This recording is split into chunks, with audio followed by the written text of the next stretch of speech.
अस्सलाम वालेकुम एवरीवन। उम्मीद है आप सब खैरियत से होंगे। Welcome to the daily technical video series. इस वीडियो में की शुरुआत हमने जो है वो इस वीडियो सीरीज की शुरुआत हमने जो है वो कल करी थी। और आपके साथ ये शेयर किया गया था कि कोशिश हमारी ये होगी कि हम रोज़ शाम में जो है वो एक टेक्निकल वीडियो बनाएं जिसमें आपके साथ जो है वो ट्रेडिंग कॉल्स शेयर की जाए या चार्ट्स का एनालिसिस किया जाए, छोटे टाइम फ्रेम या स्विंग या इंट्राडे के व्यू के साथ। तो आई गेस आज की वीडियो में भी हमारी कोशिश ये होगी कि चंद एक स्क्रिप्ट्स हैं उनको एनालाइज करें। और by the end of this video कोशिश हमारी ये होगी कि आप कुछ सीख कर ही जाएं और दो से तीन स्क्रिप्ट्स जो है वो आप ऐसे ही लेके जाएं जिनमें आने वाले दिनों में ट्रेडिंग अपॉर्चुनिटीज क्रिएट हो सकती हैं। तो पहली स्क्रिप्ट यहाँ पे आगा स्टील है। आगा स्टील को अगर आप देखें तो वैसे तो ये बहुत ही पक्के डाउन ट्रेंड के अंदर है अगर आप लार्जर टाइम फ्रेम्स पे देखें। पर स्मॉलर टाइम फ्रेम्स के अंदर भी हमने ये देखा है कि ever since it posted this high, तो लोअर लोज और लोअर हाइस की फॉर्मेशन ही हुई है। तो अभी तो फिलहाल अगर आप देखें तो one the only positive indication in it is के एक ये है कि ये अपने ऑल टाइम लो को अप्रोच करा है, तो यहाँ पे काफ़ी अच्छी डिमांड आ सकती है। और दूसरा ये है कि अपने फॉलिंग वेज की सपोर्ट को अप्रोच कर रहा है। तो दो रीजंस हैं जिसकी वजह से इसमें अगर करंट लेवल्स पे आप देखें तो करंट लेवल्स पे ही बेहतर लगता है, और इनकेस अगर डिप आता है तब भी एक स्ट्रॉन्ग रीजन बन सकता है इसको बाय करने का। अच्छा, इसके अलावा तीसरी जो बुलिश चीज़ है इसमें वो ये है कि डाइवर्जेंस जो है वो बनना शुरू हो गई है।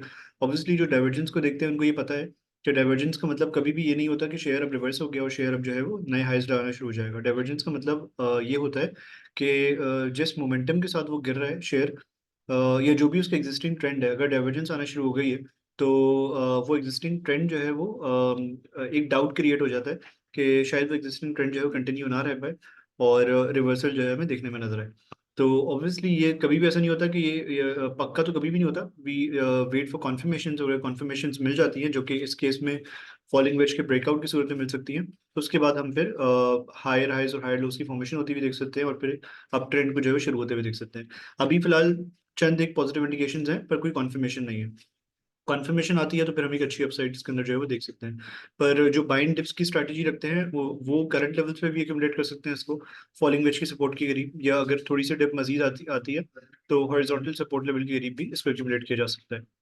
सेकंड जो बाइंग अपॉर्चुनिटी क्रिएट हो रही थी वो ब्रेकआउट के बाद आईएलपी में हो रही थी। यहाँ पे वीकली टाइम फ्रेम हमने खोला हुआ है। उसका रिटेस्ट हो रहा था यहाँ पे ऑलमोस्ट ना, आई गेस लास्ट 2 वीक्स इसने कंसोलिडेशन में गुजारे, नया हाई नहीं लगा पाया ever since the breakout candle was made. उसके बाद से थोड़ा स्ट्रगल ही कर रहा है। अच्छा, अगर ये फ्लैग के अंदर आके कंसोलिडेट वापस से करना शुरू हो जाता है ना, तो वो जो कॉल है हमारी कि ये एक प्रॉब्ली एक नई रैली की जो शुरुआत हो सकती है पोस्ट कंसोलिडेशन, वो कहीं ना कहीं जो है वो कन्विक्शन उसमें जो है थोड़ी वीक हो जाएगी। तो फिलहाल फिर ये व्यू बनेगा कि शायद थोड़ा साइडलाइन होना चाहिए और किसी प्रॉपर ब्रेकआउट का या वॉल्यूम्स वगैरह आने का जो है वेट करना चाहिए। अच्छा, ये पहले भी ये चीज़ शेयर की गई थी कि ब्रेकआउट तो देखें हुआ था रमजान के महीने में, लेकिन वॉल्यूम्स वगैरह सपोर्ट नहीं कर रहे थे। तो वो एक कंसर्निंग फैक्टर था। और आरएसआई आपका 60 था, वो बुलिश था, तो ये एक अच्छी चीज़ थी। और एग्जिस्टिंग ट्रेंड भी आपका बुलिश था, तो वो भी एक अच्छी चीज़ थी। पर क्योंकि वॉल्यूम सपोर्ट नहीं कर रहे थे तो शायद ये अपसाइड सस्टेन नहीं कर पाई। और लास्ट 2 या 3 वीक्स हमने देखा है कि थोड़े स्ट्रगलिंग फेज में ही रहा है।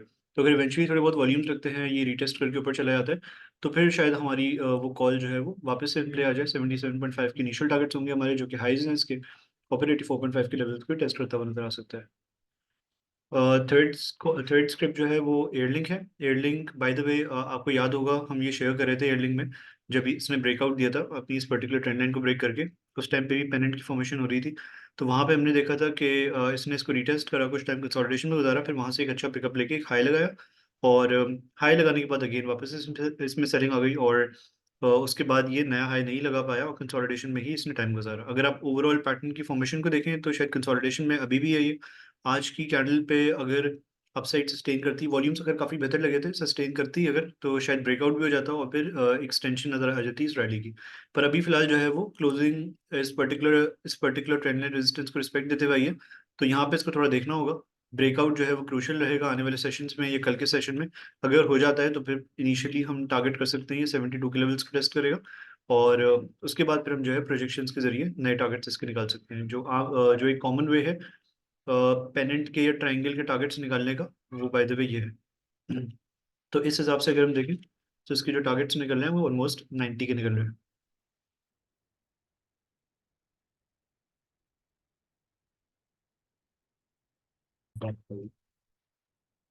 चौथी स्क्रिप्ट हमारी जो है पाको की है। अच्छा, पाको का बाय द वे हमने वीकली टाइम फ्रेम खोला हुआ है, पर इसमें हमें स्मॉलर टाइम फ्रेम्स के ऊपर भी हमने देखा है बाय द वे, अगर आप डेली टाइम फ्रेम खोलें तो ऑफ लेट कुछ बुलिश एक्टिविटी हमें दिखी है। उसकी वजह बाय द वे ये रही थी। अच्छा, इसकी हमने कॉल इनिशिएट करी थी, एक मिनट दिएगा। और इसमें हमने कॉल इनिशिएट करी थी इनिशियली जब अपनी ट्रेंड लाइन सपोर्ट को ही रीटेस्ट करा था। वहाँ पे ना सिर्फ ये ट्रेंड लाइन सपोर्ट को रीटेस्ट कर रहा था, बल्कि हॉरिजॉन्टल सपोर्ट भी आ रही थी हमारी, और मल्टीपल रीजंस और भी थे जिसकी वजह से हमें लग रहा था कि एक अच्छी बाइंग अपॉर्चुनिटी यहाँ पे क्रिएट हो रही है। तो इसने अपना बॉटम जो है वो लगभग यहीं पर डिफाइन करा, वहाँ से एक अच्छा पिकअप लिया और आज 452 के लेवल्स के करीब जो है ट्रेड कर रहा है।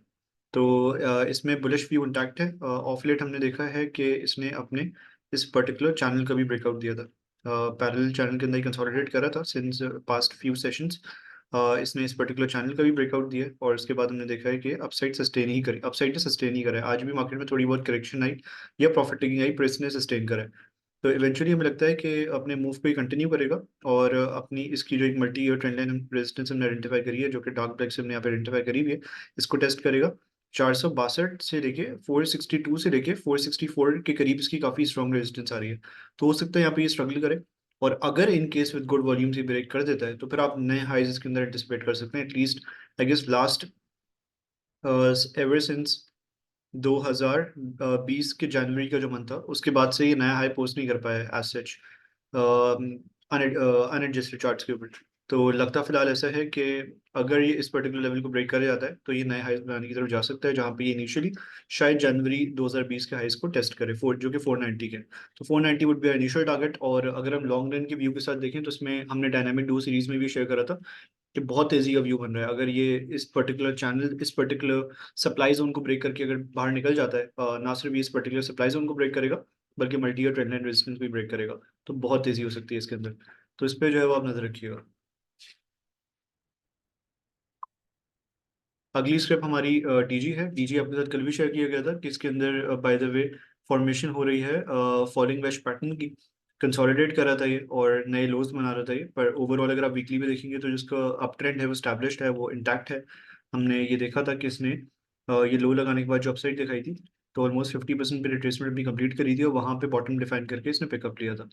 अच्छा, पिछले दिनों उसने डेली टाइम फ्रेम के ऊपर जो है वो अपने फॉलिंग वेज पैटर्न का ब्रेकआउट दिया था, उसको रीटेस्ट करा था, वहां से फिर दो या तीन सेशन हमने देखा कि स्लाइटली बुलिश है। तो व्यू फिलहाल ये है कि as far as it is trading outside it's falling wedge pattern, तो जो टारगेट्स इसके निकल रहे हैं वो 86.6 के निकल रहे हैं। तो इसको जो है वो चेक किया जा सकता है। सिमिलर फॉर्मेशन आई गेस मैं यहाँ पे शेयर करना भूल गया हूँ, पर आपके साथ मैं आज शेयर करना चाहूँ अभी शेयर करना चाहूंगा, एचबीएल में बन रही है। एचबीएल को, अगर आप एचबीएल के चार्ट्स को विजिट करें अगर आप, तो मैं यहाँ पे, एक मिनट, यहाँ पे अगर आपके सामने मैं एचबीएल के चार्ट्स खोलूँ तो देखिए, पहली बात तो ये है कि इसका जो अप ट्रेंड है ना वीकली पे अगर आप देखेंगे, बहुत ही सॉलिड किस्म के स्टैब्लिश किस्म के अप ट्रेंड में ये है फिलहाल। बड़े टाइम फ्रेम्स को देखने का एडवांटेज ये होता है कि जो व्यू होता है ना, जो नॉइज होती है ना, वो कैंसिल हो जाती है जो स्मॉलर टाइम फ्रेम्स में यूजुअली आपको नजर आ रही होती है। तो स्टैब्लिश्ड अप ट्रेंड के अंदर है, नए हाइज और नए लोज, हायर लोज ही लगाए इसने। तो बाय द वे इसमें सिनेरियो ये है करंटली, अगर आप डेली टाइम फ्रेम को देखें तो ये भी कंसोलिडेट कर रहा था फॉलिंग वेज पैटर्न के अंदर। और आज के सेशन में जो कि हम एंटिसिपेट भी कर रहे थे, हमने डायनामिक डीओ सीरीज में, आपको याद होगा अगर आप हमारी डायनामिक डीओ सीरीज को रेगुलरली वॉच करते हैं, वीकली वीडियो आती है हमारी, तो उसमें हम जितनी भी स्क्रिप्ट्स हमने अभी तक शेयर करी है सबने आउटस्टैंडिंग परफॉर्मेंस शो करी है, चाहे वो एचबीएल हो, जीटी वायर हो, या जो भी स्टॉक हो। आउटस्टैंडिंग परफॉर्मेंस आई है। आपको याद होगा नेशनल बैंक हमारी पहली पिक थी, और नेशनल बैंक उस वक्त आई गेस गालिबन 30-32 रुपए पे ट्रेड करा था, वहां से 42-43 रुपए के इसने हाइज लगाए। तो मैसिव रिटर्न्स आए थे इसके अंदर, उसके अंदर भी। तो एचबीएल हमने शेयर करा था जब ये 108-109 के लेवल्स के करीब था, वहां से एक अच्छी अपसाइड इसके अंदर जो है वो आ चुकी है। और इसके जो बाय द वे टारगेट्स निकल रहे हैं आफ्टर दिस ब्रेकआउट, वो अगर आप ऑन चार्ट्स देखें तो यूजुअली हम राइजिंग वेजेस के जो टारगेट्स निकालते हैं वो इस तरीके से निकालते हैं। तो टारगेट्स फिलहाल इसके निकल रहे हैं 135 के। तो इन लेवल इसको जो है वो करंट लेवल्स पे भी देखा जा सकता है, काफ़ी सेफ और सिक्योर बैट लगती है ये। इसमें जो है वो एक अच्छी अपसाइड हमें बनती हुई नजर आ सकती है। अगला जो स्टॉक है हमारा वो एफएफएल है। एफएफएल को हमने कल भी डिस्कस करा था कि इसने अपने प्रोबेबली डबल बॉटम का जो है वो ब्रेकआउट दिया था 50%। अब ये हाइस्ट पोस्ट करने के बाद 50% रिट्रेस करा, डबल बॉटम की फॉर्मेशन हुई, इसका ब्रेकआउट दिया। विद डिसेंट इनफ वॉल्यूम्स, हम ये नहीं कहेंगे कि बुरे वॉल्यूम से, ब्रेकआउट के ऊपर डिसेंट वॉल्यूम से, तो वी कैन एंटिसिपेट के अगर ये अपनी डबल बॉटम की नेकलाइन पे सस्टेन करता है, ये अगर थोड़ा सा नीचे भी आ जाता है तो ऑब्वियसली अगर आप संभाल सकते हैं तो इसको बिल्कुल संभालें। बिल्कुल संभालें। आप स्टॉप लॉस कहाँ पे लगाएं, अगर मैं आपको ये सजेस्ट कर सकूँ तो मैं आपको ये कहूँगा कि as far as this trend line is intact, तो आप इसमें पोजीशन जो है वो इंटैक्ट रहेगी इसमें। इन केस कोई डिप आती भी है तो यहाँ पे सस्टेन करेगा। इवेंचुअली अगर इसको ब्रेक कर देता है तो फिर हम जो है वो इसमें थोड़ा सा मंदी का सिनारियो या सेल ऑफ का सिनारियो देख सकते हैं। तो फिलहाल व्यू इंटैक्ट है, ब्रेकआउट 9.9 पे हुआ था एंड वी कैन एंटिसिपेट कि जो यूजुअली जो हम डबल बॉटम के टारगेट्स निकाल रहे होते हैं उस हिसाब से 11 रुपये का इसका टारगेट बन रहा है। तो ये बाय द वे एक और ऐसी स्क्रिप्ट है जिसके अंदर हमें लगता है कि पोटेंशियल है अपसाइड दिखाने का, इन केस अगर सस्टेन करती है नेकलाइन के ऊपर। आप में से जो लोग लो रिस्क ट्रेडर्स हैं, ज़्यादा रिस्क नहीं लेना चाहते, जो फ्यूचर वगैरह में काम करते हैं, उनके लिए बहुत ज़रूरी है कि वो अपना रिस्क मैनेज करते हुए चलें, वो अपने स्टॉप लॉस को छोटा रखें। जो लोग रेडी में लेके बैठे हुए हैं और थोड़ा सा बड़ा स्टॉप लॉस लगा सकते हैं, तो बेहतर ये है कि वो ट्रेंड लाइन सपोर्ट के ब्रेक होने का वेट करें रादर देन, क्योंकि अक्सर दफ़ा क्या होता है, जो ब्रेकआउट ट्रेडर्स होते हैं ना वो ऐसी ऐसी जगह पे एंटर होते हैं और ट्रैप हो जाते हैं यहाँ पे, और एक आध कैंडल जो है वो नीचे आती है, नेकलाइन ब्रेक होती है, उनके स्टॉप लॉसेस हिट हो जाते हैं और फिर मार्केट जो है ऊपर चली जाती है। This is how market makers make the market move. तो अगर आपके अंदर सब्र है, तहम्मुल है, as far as the pattern is intact, as far as the theory is intact, तो आपको जो है वो अपनी पोजीशंस को होल्ड रखना चाहिए। तो ये बाय द वे हमारा व्यू था। चंद एक स्क्रिप्ट्स हमने आपके साथ शेयर करी, ऑलमोस्ट 6 से 7 स्क्रिप्ट शेयर करी हैं। वी रियली होप कि you must have found this video really helpful. अगर आपको ये वीडियो पसंद आई है तो वीडियो को लाइक करें, कमेंट करें और चैनल को सब्सक्राइब जरूर करें, क्योंकि चैनल पे उस तरीके से सब्सक्रिप्शन नहीं बढ़ रही है। अगर आप सपोर्ट दिखाएंगे तो ऑब्वियसली विल हमें भी मोटिवेशन मिलती रहेगी कि हम कंटिन्यू करें और मज़ीद और स्क्रिप्ट्स आपके साथ जो है शेयर करें। Thank you so much everyone. अल्लाह हाफिज़।